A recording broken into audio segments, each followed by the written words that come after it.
go on and on about Bill O'Brien, but I'll cut him some slack. Now, I don't think you're expecting me to talk about this second guy because you actually had him in your top 5 GM. So I'm not going to say this guy's a bad GM because he's not. He's won a Super Bowl. It is John Schneider from Seattle. Okay. Go ahead. Fire away. Not a bad GM at all, but I do not understand him at all, okay? Now, the Seahawks are obviously a good team, so like I said, he can't be a bad GM because they are a really, really good team. But this man is totally oblivious to his team needs, okay? How is the O-line still this bad?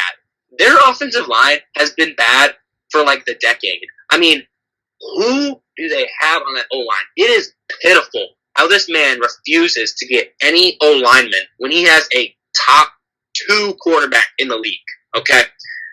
He just relies on Russ too much, in my opinion. Like, Russ is carrying you to the playoffs every single year, okay? How are there still no good pieces on the D-line, okay? He went out and got Clowney. Okay, I applaud him for that. That was a good trade. You know, Clowney's really good. Maybe they can re-sign Clowney. They desperately need him on that D-line. Maybe I'm totally oblivious, but I do not really know any of the guys on that D-line. You know, they have had a lot of busts on that D-line. So I'm going to go into his draft picks. This is what I want to focus on as kind of a questionable GM, which I think he is.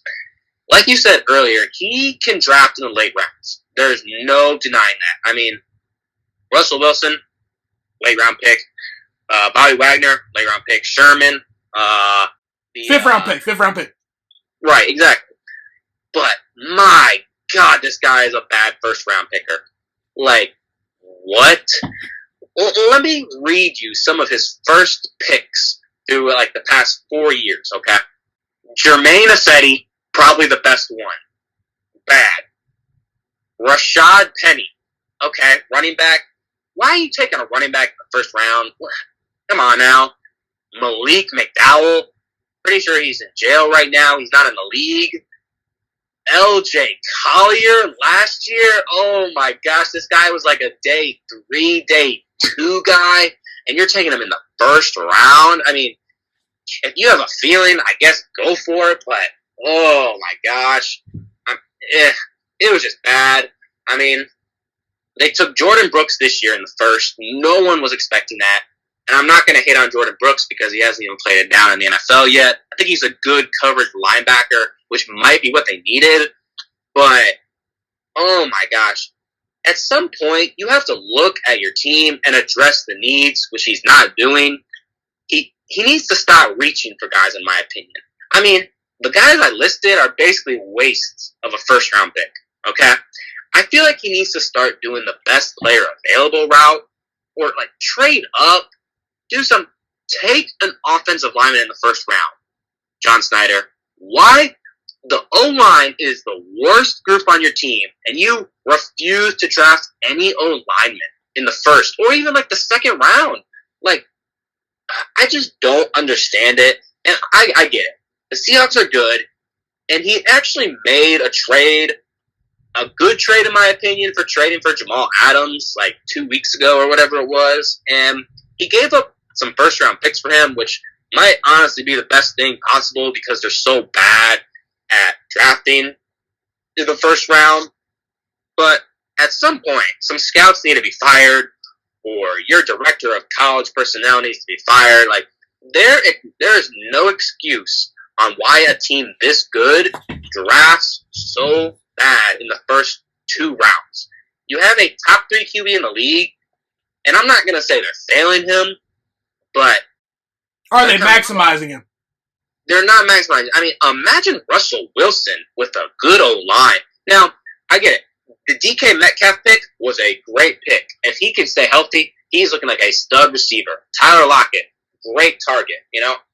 They have some targets for him. Will Dissly, another late-round pick, who's actually pretty dang good. So he has targets, but Russell Wilson has to run for his life every play. Okay, you're not going to win a Super Bowl doing that. All right? You cannot name a Super Bowl winning team with a bad O-line. Shoot, you might be able to only name one team in the entire NFL that's good with a bad O-line, and that's the Seahawks themselves. So, I just feel like he really needs to go out and get some dang O-linemen and just draft better. So that's a guy I just do not understand. Got it. I think the Seahawks fans are kind of hit and miss with Schneider as well, so I understand the pushback.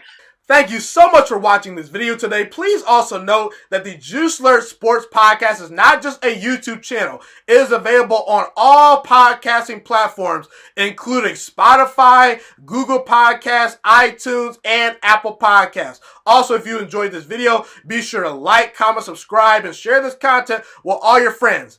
This podcast is my favorite thing in the entire world right now. It is my passion. And I want more people to listen to this podcast. I really want this podcast to grow.